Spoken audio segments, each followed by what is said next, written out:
Hermanos, hermanas, el tiempo se agota. Mi sueño, aquello que enarbolamos, la verdad, el amor.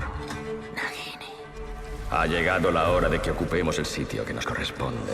I feel like in the first film, Joe was introducing this new band of characters, and she was also kind of showing the wizarding world beyond Britain. So you were seeing New York, and but she's always had this story that she wants to tell, and it's over five films, and she's now drawing the connections and beginning to weave those new characters that you've met and some others who we've heard of, like Theseus, into the world that we recognise from Potter. So it's Hogwarts, it's Dumbledore, it's Grindelwald, it's... and there's new creatures. New creatures, well. And new cities in Paris, so, yeah.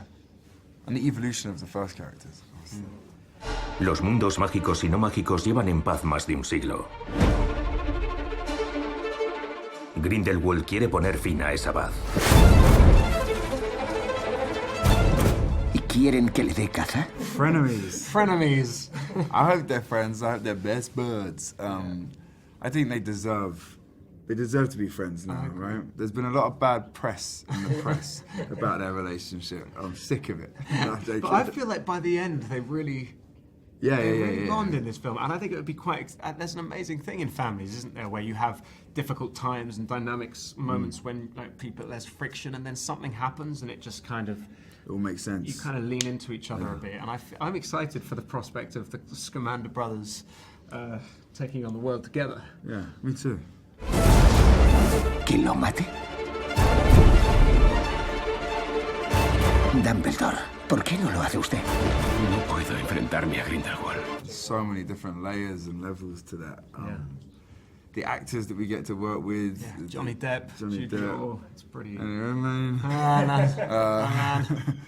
The director, the Wizarding World, the CGI. Also the scale. Yeah. Like when you go onto one of the Fantastic Beasts sets, it's like walking back into how I imagine old school Hollywood from the sort of golden era was. It's like Spartacus or something. The sets are just so massive, and the amount of extras and costumes, it really feels... You don't have to imagine too much because so much of it is there for you. Yeah.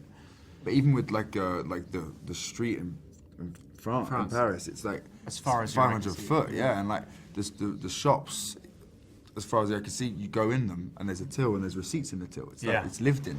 The detail is so... Art Nouveau, Art Deco broomsticks. It's like every detail is there. It's exquisite. Tienes que ser tú. No te marearás, ¿no? No lo paso bien en barco. Tranquilo. Well, actually, Pickett is one of the only creatures that I generally tend just to imagine because he's so small and kind of running around and doing... But generally, they have amazing puppeteers. So for some of the bigger creatures, they'll use these formidable puppeteers, and sometimes actually the artists who do the CGI creatures will play the creatures because they are, as well as being artists, they're also actors. Like they animate the faces and they have an opinion on what the character of the creature is doing. So there are lots of different ways, really.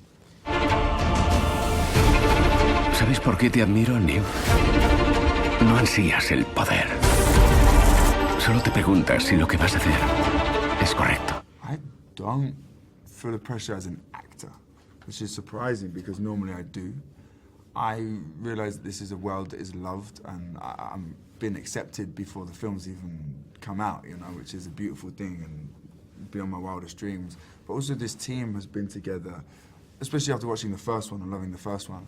This team, David Yates, J.K. Rowling, David Heyman, have been together for a long time. It's like 20 years of filmmaking. So if you're going to hand over to anyone, it's going to be these guys. ¿Qué vas a hacer? Ya se me ocurrirá algo. Newt, no hay ningún monstruo por el que no sientas debilidad. Que no escape. God, Newt is... One of the things I love about him is he comes up with these words that are so wise. In the first film, he says this line that worrying means you suffer twice. And that has become like a mantra that I've tried to live by. But also, the thing that I adore most about Newt is he has great empathy. So he will always look for the for the reasons or the best in people and in creatures. You know, it's often like the really gnarly, kind of evil-looking creatures that he adores the most, and I love that. I just love how stable. I mean, I just love him as a person. I just love how stable and fragile he is at the same time. That's Joe's writing.